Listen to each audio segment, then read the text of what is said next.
Pernahkah kamu tiba-tiba mengatakan iya pada sebuah permintaan, padahal beberapa detik sebelumnya kamu sudah berniat menolaknya? Atau mungkin kamu pernah bertemu seseorang yang baru dikenal, tetapi entah kenapa langsung terasa akrab dan membuatmu nyaman? Jika iya, kemungkinan itu bukan sekadar kebetulan. Di balik banyak interaksi yang kita alami setiap hari, ternyata ada berbagai trik psikologi sederhana yang tanpa sadar memengaruhi cara kita berpikir, mengambil keputusan, bahkan memperlakukan orang lain. Menariknya, banyak dari fenomena ini telah dipelajari oleh para psikolog dan didukung oleh berbagai penelitian ilmiah. Hal ini terjadi karena psikologi pada dasarnya mempelajari bagaimana manusia berpikir, merasakan, dan bereaksi terhadap lingkungan di sekitarnya. Dengan memahami cara kerja pikiran, kita bukan hanya bisa lebih memahami orang lain, tetapi juga mengenal diri sendiri dengan lebih baik. Namun, perlu diingat bahwa trik-trik yang akan kita bahas bukanlah sihir atau cara untuk memanipulasi orang. Semuanya hanya memanfaatkan cara alami otak manusia memproses informasi dan merespons situasi tertentu. Karena itu, gunakan pengetahuan ini secara bijak dan bertanggung jawab untuk membangun komunikasi yang lebih baik, bukan untuk merugikan orang lain. Tahukah kamu bahwa nama seseorang adalah salah satu kata yang paling menarik bagi dirinya? Sejak kecil, otak kita terbiasa merespons ketika mendengar nama sendiri. Itulah sebabnya ketika seorang guru tiba-tiba memanggil namamu di tengah pelajaran, perhatianmu langsung kembali fokus meskipun sebelumnya sedang melamun. Fenomena ini juga berlaku dalam percakapan sehari-hari. Saat kamu menyebut nama lawan bicara dengan tulus, mereka akan merasa lebih diperhatikan dan dihargai. Akibatnya, komunikasi menjadi lebih hangat dan hubungan terasa lebih dekat. Misalnya, daripada hanya berkata, "Bisa bantu sebentar?" cobalah mengatakan, "Rina, bisa bantu sebentar." Perubahan kecil seperti ini seringkali membuat orang lebih responsif karena perhatian mereka langsung tertuju kepadamu. Namun, ada satu hal yang perlu diingat. Gunakan nama mereka secara alami, bukan berlebihan. Jika nama seseorang diulang terlalu sering dalam satu percakapan, justru bisa terdengar dibuat-buat atau bahkan terasa seperti sedang dimanipulasi. Jadi, cukup selipkan nama mereka di awal atau di akhir kalimat pada momen yang tepat. Meskipun terlihat sederhana, menyebut nama lawan bicara adalah salah satu teknik komunikasi paling efektif untuk membangun perhatian, kedekatan, dan kesan positif dalam interaksi sehari-hari.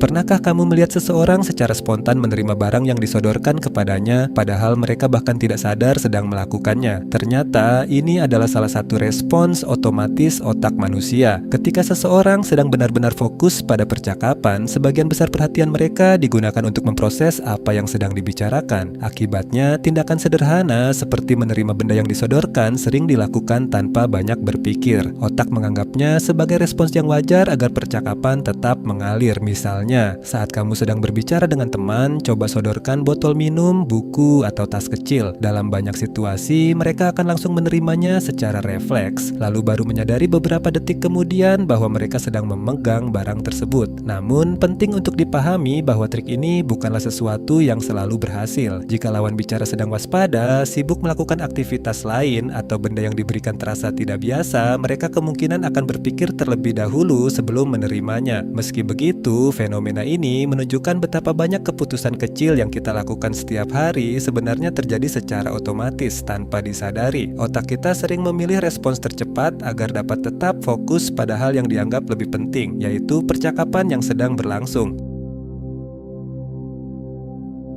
Pernah merasa lebih mudah mengingat suatu kenangan hanya karena mencium aroma tertentu atau mendengar lagu yang familiar? Ternyata, otak kita sangat pandai menghubungkan sebuah rangsangan dengan pengalaman tertentu. Prinsip inilah yang dimanfaatkan dalam salah satu teori psikologi paling terkenal, yaitu classical conditioning atau teori pengkondisian klasik dari Ivan Pavlov. Dalam eksperimennya, Pavlov menunjukkan bahwa anjing dapat belajar menghubungkan bunyi bel dengan makanan. Setelah pengulangan berkali-kali, bunyi bel saja sudah cukup membuat anjing mengeluarkan air liur meskipun makanannya belum diberikan. Hal yang sama juga bisa diterapkan saat belajar. Misalnya, pilih satu rasa permen karet yang jarang kamu gunakan. Kunyahlah permen tersebut setiap kali belajar materi tertentu. Kemudian, saat menghadapi ujian, gunakan rasa permen yang sama. Aroma dan rasanya dapat menjadi isyarat yang membantu otak memanggil kembali informasi yang telah dipelajari. Meski bukan jaminan akan langsung mendapat nilai sempurna, membangun asosiasi seperti ini dapat membantu proses proses mengingat menjadi lebih efektif. Prinsip yang sama juga bisa diterapkan menggunakan aroma parfum, musik instrumental, atau bahkan tempat belajar yang konsisten. Semakin kuat hubungan antara rangsangan dan materi yang dipelajari, semakin mudah pula otak mengakses kembali informasi tersebut saat dibutuhkan.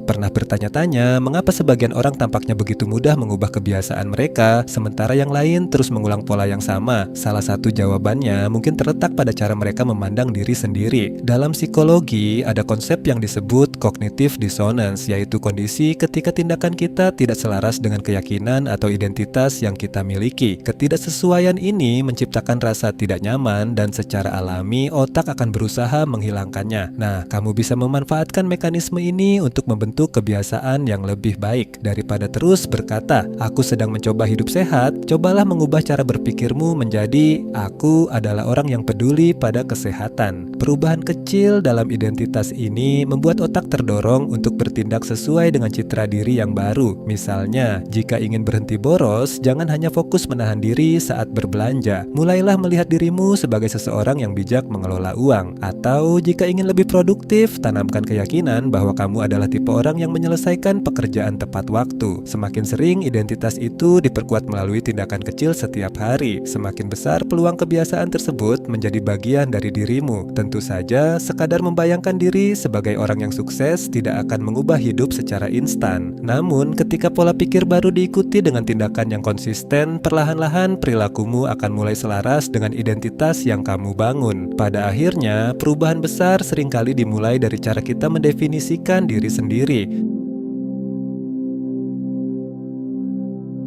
Bayangkan kamu ingin meminjam uang sebesar Rp100.000 kepada seorang teman. Namun, kamu tahu kemungkinan besar dia akan menolaknya. Alih-alih langsung meminta jumlah tersebut, bagaimana jika kamu terlebih dahulu meminta Rp500.000? Setelah permintaan itu ditolak, kamu berkata, "Kalau begitu, 100.000 saja juga tidak apa-apa." Anehnya, peluang permintaan kedua dikabulkan justru bisa menjadi lebih besar. Dalam psikologi, teknik ini dikenal sebagai door in the face technique. Prinsipnya sederhana. Ketika seseorang menolak permintaan yang besar, mereka sering merasa perlu memberikan sedikit kompromi agar tidak terlihat terlalu keras atau tidak membantu. Akibatnya, permintaan kedua yang lebih kecil terasa jauh lebih masuk akal dibandingkan permintaan pertama. Efek ini juga dipengaruhi oleh cara otak membandingkan informasi. Setelah melihat angka yang besar, permintaan yang lebih kecil akan terasa jauh lebih ringan, meskipun sebenarnya jumlahnya tetap cukup signifikan. Fenomena ini disebut contrast effect, yaitu kecenderungan kita menilai sesuatu berdasarkan perbandingan dengan apa yang baru saja kita lihat. Meski begitu, teknik ini harus digunakan dengan bijak. Jika selisih antara permintaan pertama dan kedua terlalu jauh atau lawan bicara merasa sedang dipermainkan, justru kepercayaan mereka bisa berkurang. Karena itu, gunakan teknik ini hanya dalam situasi yang wajar dan tetap menghargai keputusan orang lain. Pada akhirnya, membangun hubungan yang baik jauh lebih penting daripada sekadar mendapatkan apa yang kita inginkan. Pernahkah kamu merasa lebih mudah mengatakan iya ketika sedang sangat lelah? Misalnya setelah seharian bekerja, begadang, atau menghadapi banyak tekanan. Ternyata kondisi ini memang dapat memengaruhi cara kita mengambil keputusan. Saat tubuh dan pikiran kelelahan, kemampuan otak untuk berpikir kritis dan menolak permintaan cenderung menurun. Mengatakan tidak membutuhkan usaha mental. Sementara ketika energi sudah terkuras, otak lebih memilih jalan yang paling mudah agar situasi cepat selesai. Itulah sebabnya orang yang lelah sering kali lebih mudah menyetujui permintaan yang sebenarnya ingin mereka tolak. Sebagai contoh, bayangkan seorang rekan kerja menghampirimu menjelang jam pulang setelah hari yang sangat melelahkan. Ia meminta bantuan menyelesaikan tugas kecil. Dalam kondisi segar, mungkin kamu akan mempertimbangkannya terlebih dahulu. Namun saat kelelahan, kamu bisa saja langsung menjawab, "Baiklah, saya bantu," hanya karena tidak ingin memperpanjang pembicaraan. Meski demikian, bukan berarti kamu harus sengaja memanfaatkan kelelahan orang lain demi keuntungan pribadi. Justru pengetahuan ini lebih berguna untuk melindungi diri sendiri. Jika sedang lelah, cobalah menunda keputusan penting atau jangan ragu mengatakan, "Boleh saya pikirkan dulu." Dengan memberi waktu bagi pikiran untuk beristirahat, kamu bisa membuat keputusan yang lebih rasional dan sesuai dengan keinginanmu. Pernah bertemu seseorang yang baru dikenal tetapi rasanya seperti sudah berteman sejak lama. Salah satu penyebabnya bisa jadi adalah mirror effect atau yang dalam psikologi dikenal sebagai chameleon effect. Mirror effect adalah kecenderungan seseorang untuk secara alami meniru bahasa tubuh, ekspresi wajah, nada bicara, atau gerakan lawan bicaranya. Menariknya, ketika dua orang memiliki gestur yang mirip, otak cenderung menganggap mereka memiliki kesamaan. Perasaan kita mirip inilah yang membuat rasa percaya dan kedekatan lebih cepat terbentuk. Misalnya, jika lawan bicaramu berbicara dengan tenang dan santai, lalu tanpa sadar kamu menyesuaikan tempo bicaramu menjadi lebih pelan, percakapan biasanya akan terasa lebih nyaman. Begitu juga ketika kamu mengikuti postur duduk atau ekspresi wajah mereka secara halus. Keselarasan kecil ini seringkali membuat interaksi terasa lebih alami. Namun, kuncinya adalah melakukannya secara wajar. Jika kamu meniru setiap gerakan secara terang-terangan, lawan bicara justru bisa merasa aneh atau menganggapmu sedang mengejek mereka. Mirror effect bukanlah tentang menyalin setiap tindakan, melainkan menyesuaikan energi dan gaya komunikasi agar tercipta hubungan yang lebih harmonis. Yang menarik, efek ini sering terjadi tanpa disadari. Saat kamu merasa nyaman dengan seseorang, kemungkinan besar kalian berdua sebenarnya sudah saling mencerminkan bahasa tubuh masing-masing. Jadi, lain kali ketika percakapan terasa begitu mengalir, perhatikan baik-baik. Mungkin bukan hanya kata-kata yang membuat kalian akrab, tetapi juga gerakan-gerakan kecil yang dilakukan secara spontan. Tahukah kamu bahwa gerakan sederhana seperti menganggukkan kepala ternyata dapat memengaruhi jalannya sebuah percakapan? Meskipun terlihat sepele, bahasa tubuh memiliki pengaruh yang cukup besar terhadap cara orang lain merespons apa yang kita katakan. Dalam beberapa penelitian psikologi, ditemukan bahwa seseorang cenderung lebih mudah menyetujui atau menerima sebuah pendapat ketika lawan bicaranya menganggukkan kepala secara alami saat berbicara. Gerakan ini mengirimkan sinyal nonverbal bahwa apa yang sedang disampaikan terasa masuk akal dan layak untuk diterima. Tanpa disadari, lawan bicara seringkali ikut mengangguk sebagai bentuk respons, dan hal itu dapat memperkuat rasa setuju terhadap pesan yang didengar. Bayangkan kamu sedang mempresentasikan sebuah ide kepada rekan kerja. Saat menjelaskan poin-poin penting, kamu sesekali menganggukkan kepala dengan lembut sambil tetap menjaga kontak mata. Sikap ini membuat penyampaianmu terlihat lebih yakin dan dapat mendorong audiens untuk mengikuti alur pemikiranmu dengan lebih positif. Namun, seperti trik-trik sebelumnya, teknik ini bukanlah jaminan bahwa orang lain akan langsung setuju. Jika argumenmu lemah atau informasi yang disampaikan tidak masuk akal, anggukan kepala tentu tidak akan mengubah pendapat mereka. Bahasa tubuh hanya berfungsi sebagai pendukung, bukan pengganti komunikasi yang baik. Pada akhirnya, anggukan kecil dapat membantu menciptakan suasana percakapan yang lebih terbuka dan nyaman. Ketika dipadukan dengan sikap yang tulus, penjelasan yang jelas, dan rasa hormat kepada lawan bicara, gerakan sederhana ini bisa menjadi salah satu alat komunikasi nonverbal yang paling efektif.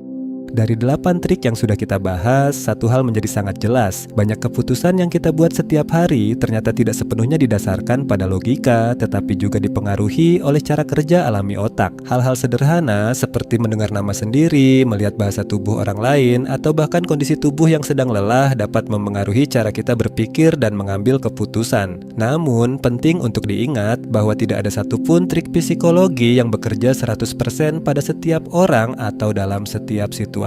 Kepribadian, pengalaman hidup, dan kondisi yang sedang dihadapi tetap menjadi faktor yang sangat menentukan. Karena itu, anggaplah teknik-teknik ini sebagai cara untuk lebih memahami komunikasi dan perilaku manusia, bukan sebagai alat untuk memanipulasi orang lain. Semakin kita memahami bagaimana pikiran bekerja, semakin mudah pula kita membangun hubungan yang lebih sehat, berkomunikasi dengan lebih efektif, dan membuat keputusan yang lebih bijaksana dalam kehidupan sehari-hari. Nah, sekarang giliran kamu. Dari ke-8 trik tadi, mana yang menurutmu paling menarik? Atau mungkin pernah kamu alami tanpa sadar? Coba ceritakan pengalamanmu di kolom komentar. Siapa tahu pengalamanmu juga bisa membantu penonton lain memahami bagaimana psikologi bekerja dalam kehidupan nyata. Kalau kamu menikmati video seperti ini, jangan lupa tekan tombol like, subscribe, dan aktifkan lonceng notifikasi agar tidak ketinggalan video menarik lainnya seputar psikologi, pengembangan diri, dan fakta-fakta unik tentang cara kerja pikiran manusia. Terima kasih sudah menonton dan sampai jumpa di video berikutnya.